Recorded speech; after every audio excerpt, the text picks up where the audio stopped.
গেল ১৭ বছরে এত গুম খুন করার পরেও শেখ হাসিনার কোনো অনুশোচনা নেই, বরং এখনো ভারতে বসে বাংলাদেশকে অস্থিতিশীল করার ষড়যন্ত্র করছে, এমন অভিযোগ করেছেন স্থানীয় সরকার মন্ত্রী ও বিএনপি মহাসচিব মির্জা ফখরুল ইসলাম আলমগীর।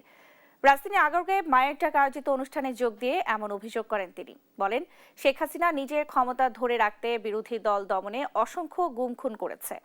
গণতন্ত্রের জন্য যারা গুম হয়েছে তাদের পরিবারের সদস্যদের কথা চিন্তা করে প্রতি মাসে ভাতা দেওয়ার জন্য প্রধানমন্ত্রীকে চিঠি দেবেন বলে জানান মির্জা ফখরুল। এ সময় গুম পরিবারের সদস্যরা স্বজনদের ফেরত দেওয়ার পাশাপাশি জড়িতদের বিচার দাবি করেন।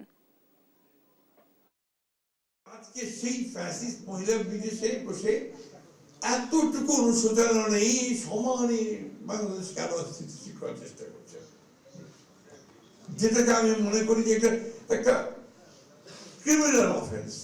আমি মাননীয় প্রধানমন্ত্রীর কাছে একটা চিঠি লিখব যে আমাদের এই পরিবারগুলোকে সরকারের তরফ থেকে ভাতা দেওয়াটা অত্যন্ত জরুরি, তাদের ভবিষ্যৎ।